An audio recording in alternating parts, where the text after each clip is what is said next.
नमस्कार, AB star news देख रहे हैं आप। मैं हूं आपके साथ सोहन सिंह। वक्त हो चला अपना उत्तर प्रदेश का, जिसमें सबसे पहले बात करेंगे गोंडा की, जहां पर नगर पालिका परिषद की कार्यशैली को लेकर सवाल खड़े हो रहे हैं। आपको बता दें कि नगर पालिका परिषद के गेट पर बीजेपी कार्यकर्ताओं ने यहां प्रदर्शन किया है।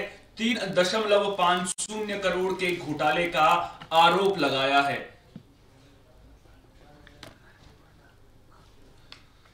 तो पीएफ का 3.50 करोड़ घोटाले को लेकर जमकर विरोध प्रदर्शन हो रहा है। प्रदर्शनकारियों का आरोप है कि पुलिस भी इस मामले में मिलीभगत से जो नगर पालिका परिषद के कर्मी हैं उनके साथ मिली हुई है। करीब 2 महीने से पुलिस की जांच मामले को लेकर के चल रही है, लेकिन अभी तक जो दोषी हैं उनके खिलाफ कार्रवाई नहीं की गई है।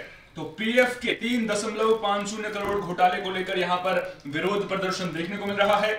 प्रदर्शनकारियों का आरोप है कि पुलिस की मिलीभगत से 1.5 महीने से विवेचना का पात्र ये पूरा मामला बना हुआ है। आरोप है कि सारे साक्ष्य होने के बाद भी कोई कार्रवाई नहीं की जा रही है।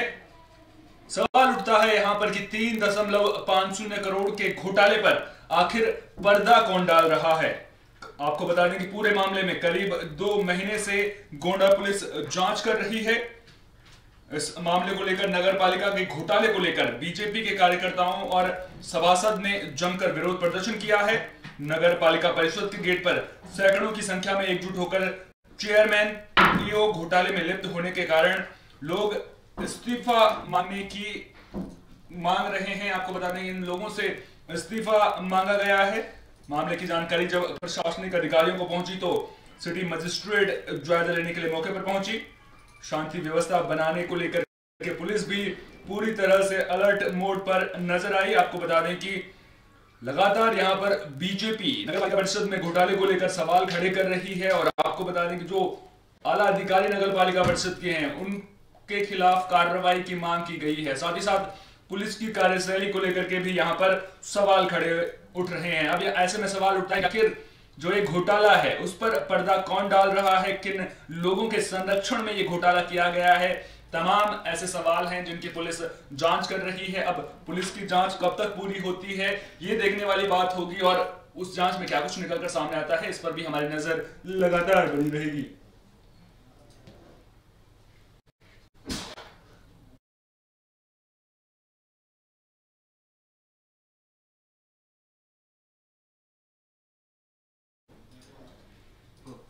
खबर शाहजहांपुर से है, जहां पुलिस ने एक हत्याकांड का खुलासा कर दिया है। आपको बता दें कि आरोप है कि बहन के प्रेमी को मौत के घाट यहां पर उतारा गया है। बहन के भाई ने इस वारदात को अंजाम दिया है।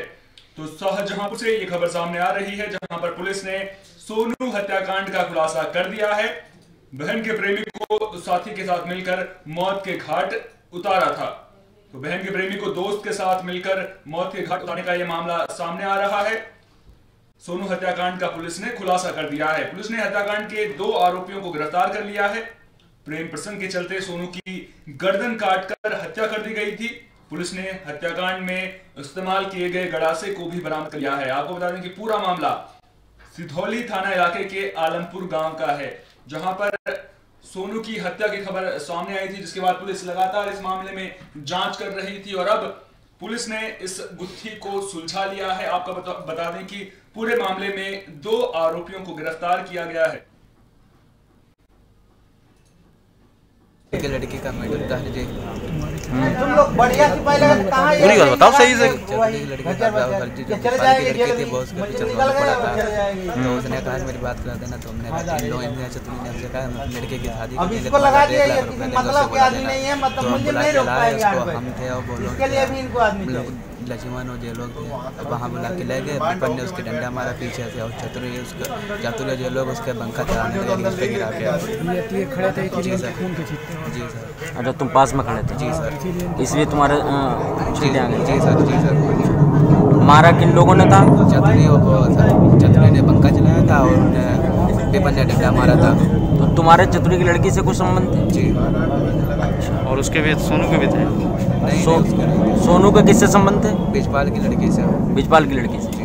तो सोनू को मारने की वजह क्या थी? बिजपाल की लड़की का पीछे पड़ा था। खबर लखनऊ से है, जहां सुजीत हत्याकांड मामले में पुलिस के हाथ अभी तक खाली हैं। आपको बता दें कि सुजीत हत्याकांड को 10 से भी ज्यादा दिन हो चुके हैं, लेकिन अभी तक पूरे मामले में जो पुलिस है उसके हाथ खाली नजर आ रहे हैं, जिसको लेकर के समाजवादी पार्टी ने भी प्रदर्शन करना शुरू कर दिया है। आपको बता दें कि समाजवादी पार्टी के कार्यकर्ताओं ने मामले को लेकर धरना प्रदर्शन किया है। तो सुजीत हत्याकांड मामले में पुलिस के हाथ अभी तक खाली हैं, जिसको लेकर समाजवादी पार्टी के विधायक ने धरना प्रदर्शन किया है।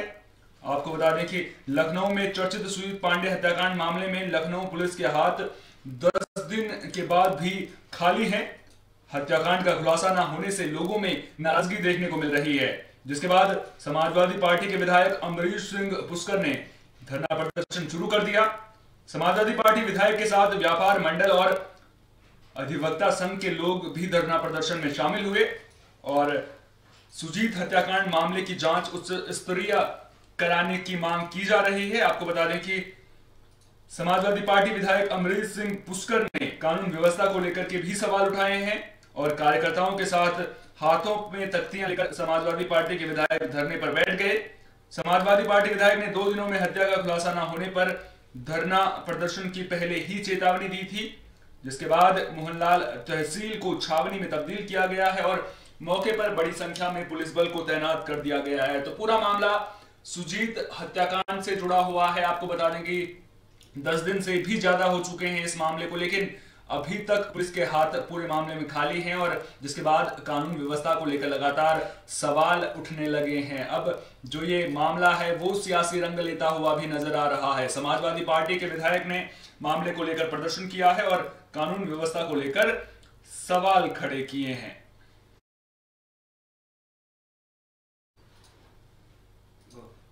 खबर बिजनौर से है, जहां अज्ञात बदमाशों ने सभासद को गोली मार दी। आपको बता दें कि इस मामले के बाद एक बार फिर से कानून व्यवस्था को लेकर सवाल खड़े होने लगे हैं। मिली जानकारी के मुताबिक सभासद अपने घर जा रहा था, इसी दौरान एक गेस्ट हाउस के सामने बदमाशों ने इस वारदात को अंजाम दिया है। तो पूरा मामला बिजनौर से सामने आ रहा है।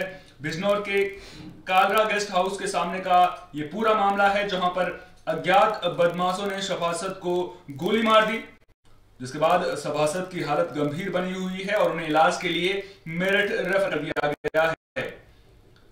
आपको बता दें कि अज्ञात बदमाशों ने सभासद विनोद तोमर को गोली मारी है। जाते वक्त रास्ते में सभासद को गोली मारी गई और अब सभासद को मेरठ रेफर कर दिया गया है और पुलिस के लिए ये जो पूरा मामला है वो एक पहेली बन गया है। अब सवाल उठने लगे हैं कि पुलिस कब तक जो बदमाश हैं उन्हें गिरफ्तार करेगी और कब जो बदमाश हैं वो सलाखों के पीछे मिलेंगे, क्योंकि जब इस तरह की वारदातें सामने आती हैं तो उसके बाद कानून व्यवस्था पर सवाल उठने लाजमी है। क्या बदमाशों में इतना भी खौफ नहीं है कि वो इस तरह की वारदात को अंजाम दे देते हैं? अब पूरे मामले में नजरें पुलिस की कार्यशैली पर रहेंगी। देखना दिलचस्प होगा कि पुलिस पूरे मामले का खुलासा कब तक करती है।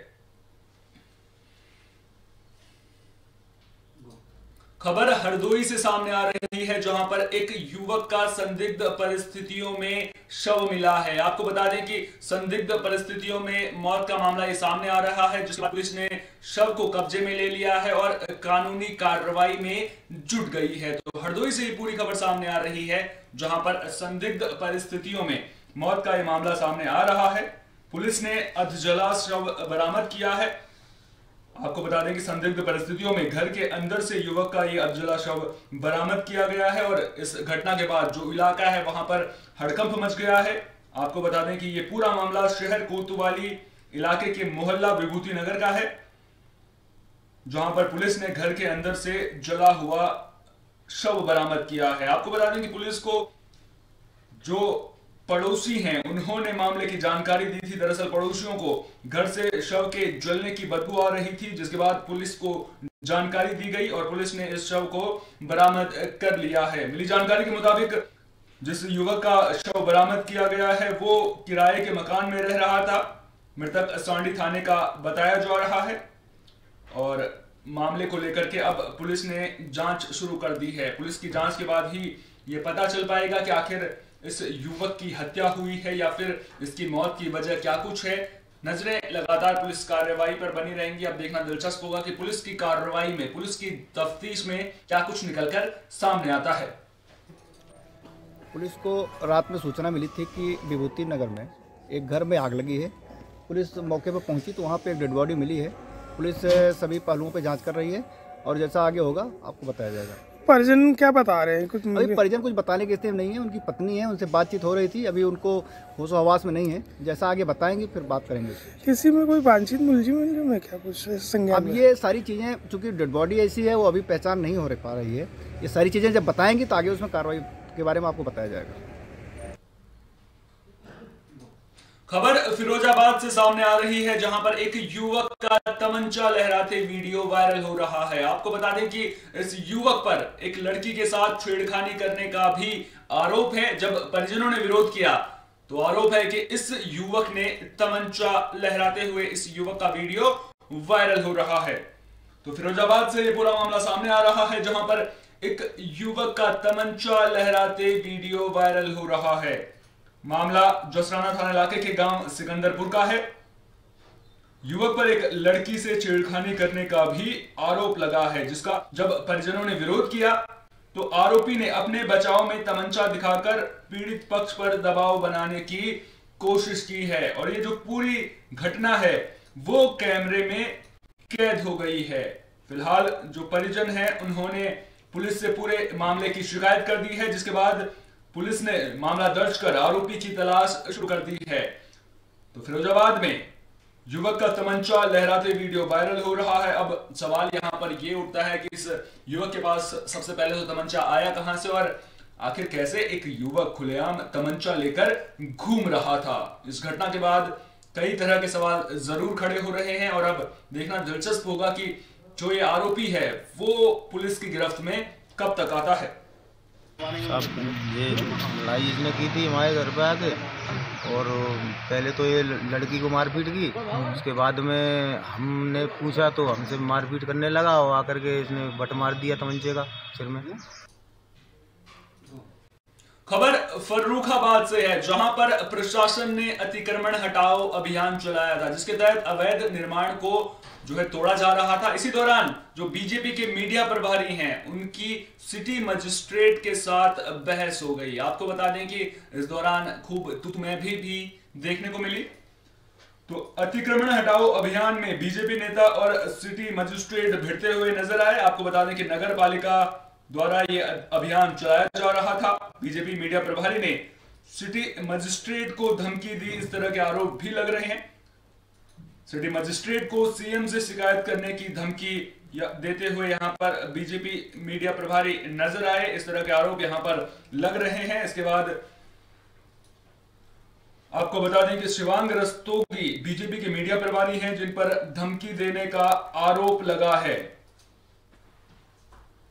तो कुल मिलाकर अब अवैध अतिक्रमण हटाने के लिए प्रशासन की टीम वहां पर पहुंची थी। इसी दौरान बीजेपी के जो मीडिया प्रभारी हैं उन पर सिटी मजिस्ट्रेट के साथ बहस करने का मामला ये पूरा सामने आया है। अब देखना दिलचस्प होगा कि इस मामले में जो अब किस करवट बैठता है, क्या कुछ निकल कर सामने आता है। इस घटना के बाद जो मौके पर भारी मात्रा में पुलिस और पीएससी की तैनाती कर दी गई थी। आपको बता दें कि जो पूरा मामला है वो सदर कोतवाली क्षेत्र का है, जहां पर सिटी मजिस्ट्रेट से बीजेपी मीडिया प्रभारी भिड़ते हुए नजर आए। दरअसल योगी सरकार लगातार अतिक्रमण हटाने को लेकर के प्रतिबद्ध नजर आ रही है। इसी कड़ी में प्रशासन ने अभियान चलाया था, लेकिन इस दौरान जो बीजेपी की मीडिया प्रभारी हैं वो ही सिटी मजिस्ट्रेट से भिड़ते हुए नजर आए हैं।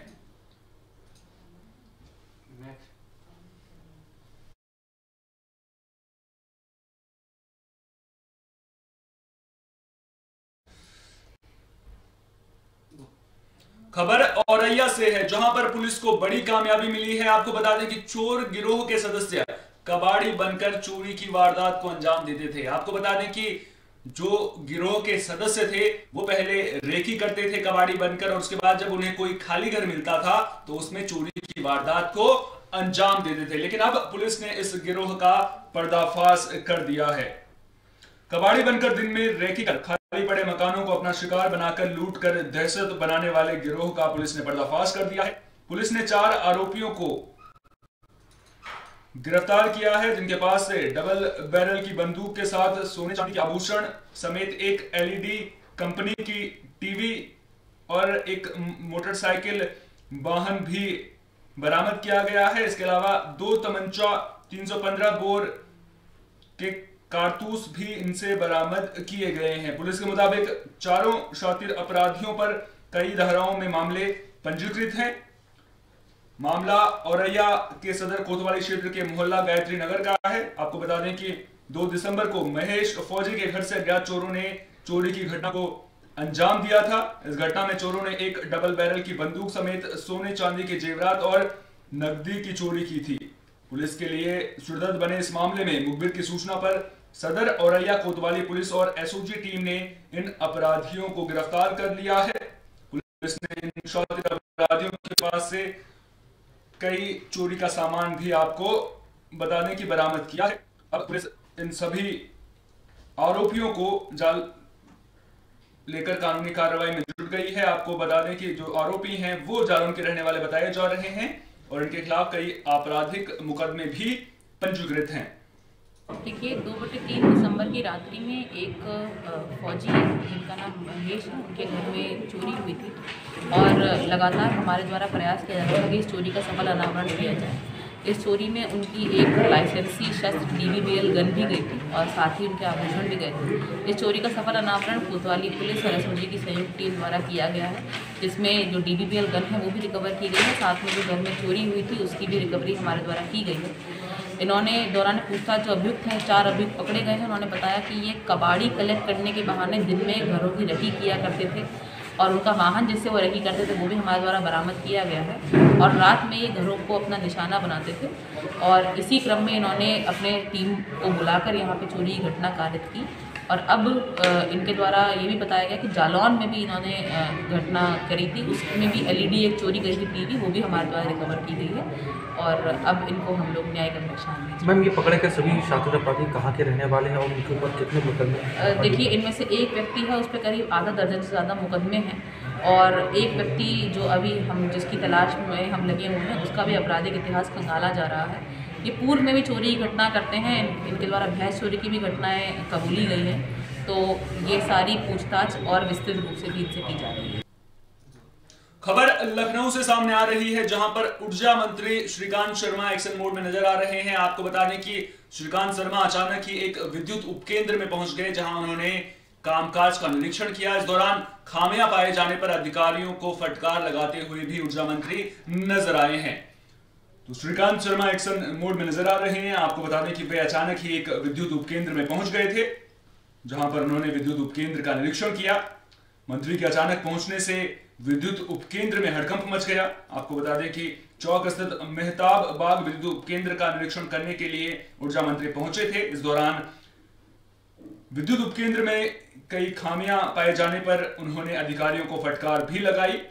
साथ ही बड़े बकायेदारों से जल्द भरपाई करने के आदेश दिए हैं। साथ ही छोटे बकायेदारों से भी बकाया जमा करने के उन्होंने अधिकारियों को निर्देश दिए हैं।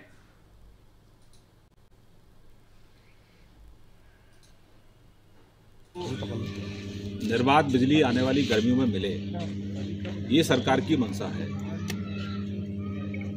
और उसके लिए हमारे जितने भी ट्रांसमिशन के सब स्टेशंस हैं उनका पूरा लाभ डिस्ट्रीब्यूशन उठाए। 33/11 के जितने भी सब स्टेशंस हैं उसका पूरा लाभ वो लें। जहाँ जहाँ ओवरलोडेड हैं हमारे 33/11 कई हमारी वे जो है वो खाली हैं, उनको हम लोग उनका उपयोग आने वाली गर्मियों में करें। और जो ईमानदार उपभोक्ता है जो समय पर बिल देता है उसको हम क्वालिटी की सर्विस देना चाहते हैं, क्योंकि वो समय पर भुगतान करते हैं। तो ट्रिपिंग फ्री प्रदेश के लिए ये मुहिम है और इसमें सभी मैंने डिस्कॉम का दौरा किया है। पश्चिमांचल का मैं दौरा नए साल में करूंगा। सभी डिस्कॉम में कहीं उपभोक्ता सेवाओं में कोई लापरवाही ना हो। उपभोक्ता सेवा के प्रति सब लोग समर्पित रहें, क्योंकि उपभोक्ता देवो भव, विभाग उपभोक्ता से चलता है। उपभोक्ता सेवाओं में कहीं पर भी कोई लापरवाही होगी तो सीधे जो MD है वो उनकी जवाबदेही होगी। खबर भदोही से सामने आ रही है, जहां पर विजिलेंस टीम की बड़ी कार्रवाई देखने को मिली है। आपको बता दें कि एक सहायक अभिलेखापाल को गिरफ्तार किया गया है, जिस पर 5,000 रुपए रिश्वत लेने का आरोप लगा है। तो विजिलेंस टीम की बड़ी कार्रवाई यहां पर देखने को मिली है। आपको बता दें कि 5,000 रुपए रिश्वत लेने के आरोप में एक सहायक अभिलेखपाल को गिरफ्तार किया गया है। विजिलेंस की टीम ने कलेक्ट्रेट के अभिलेखागार में तैनात सहायक अभिलेखपाल को 5,000 रुपए की रिश्वत लेते रंगे हाथ गिरफ्तार किया है। भदोही जिले की कलेक्ट्रेट में अभिलेखागार में तैनात शाहिद अली को गिरफ्तार किया गया है। शाहिद अली अभिलेखागार में सहायक अभिलेखपाल के पद पर तैनात है। एक फरियादी इनके पास नक्शा बनवाने के लिए गया था, जिसके एवज में शाहिद अली ने 5,000 रुपए की डिमांड की थी। रिश्वत मांगने के बाद फरियादी ने इस बाबत विजिलेंस टीम के एसपी से शिकायत की, जिसके बाद विजिलेंस की एक टीम गठित की गई और कलेक्ट्रेट से शाहिद अली को रिश्वत लेते रंगे हाथों गिरफ्तार किया गया है। आपको बता दें कि गिरफ्तार किए गए कर्मचारी पर ज्ञानपुर कोतवाली में मुकदमा दर्ज किया जा रहा है। दरअसल योगी सरकार लगातार भ्रष्ट अधिकारियों के खिलाफ एक्शन मोड में नजर आ रही है, लेकिन इस तरह के जब मामले सामने आते हैं तो उसके बाद जो सरकार की योजनाएं हैं उनका जनता तक पहुंचने को लेकर के सवाल उठने लग जाते हैं। उम्मीद करेंगे कि जो भी भ्रष्ट अधिकारी हैं वो ऐसे ही नपते हुए नजर आएंगे, ताकि जो सरकार की योजनाएं या फिर जो कुछ भी काम जनता के इन अधिकारियों से पड़ते हैं उस दौरान जनता को किसी भी तरह की दिक्कतों का सामना ना करना पड़े। ये मामला था, मैंने नक्शा के लिए सर को पैसा दिया, नक्शा के लिए दिया और बार बार मुझे सर परेशान करके कितना पैसा दीजिए। मैं कई दफ़ा पैसा इनको दिया सर, लेकिन कल के डेट में इन्होंने कहा आप 5,000 रुपये दोगे तो मैं आपका नक्शा इशू करूँगा तो दूंगा। तो मैं परेशान हो गया सर, इसलिए सर के पास गए, बनारस गए विजिलेंस टीम के पास। वहाँ ने सर ने कहा ठीक है बेटा जाओ आपका काम हो जाएगा। तो सर लोग आए कल के डेट में भी मैंने इनको दिया, कल भी पैसा ले लिए सर।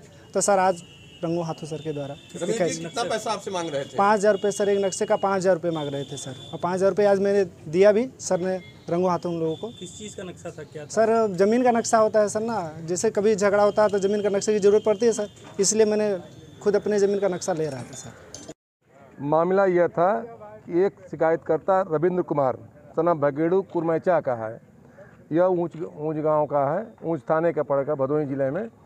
इसने शिकायत किया था कि हमारा मानचित्र, उस गांव का मानचित्र के नक्शा बनाने के लिए पैसा नक्शा बना के दिया था।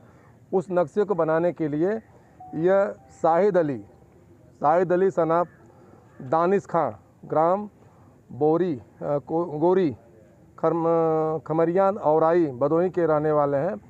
ये सहायक अभिलेखागार कलेक्ट्रेट भदोही में है, नियुक्त हैं। इन्होंने 5,000 रुपया मांगा था कि 5,000 रुपया दीजिए तब आपका नक्शा बन जाएगा। इसके बाद इन्होंने 5,000 रुपया की मांग की। उस पर शिकायतकर्ता ने बनारस विजिलेंस में गया। विजिलेंस एसपी साहब को, जो हमारे एसपी साहब हैं, उनको सूचना दी गई। उसी सूचना पर कप्तान साहब ने टीम गठित किया। गठित करने के बाद हम लोग आए हैं और आज रंगे हाथ 5,000 रुपये हम पकड़ लिए हैं। अपना उत्तर प्रदेश में फिलहाल के लिए इतना ही। दीजिए इजाजत, नमस्कार।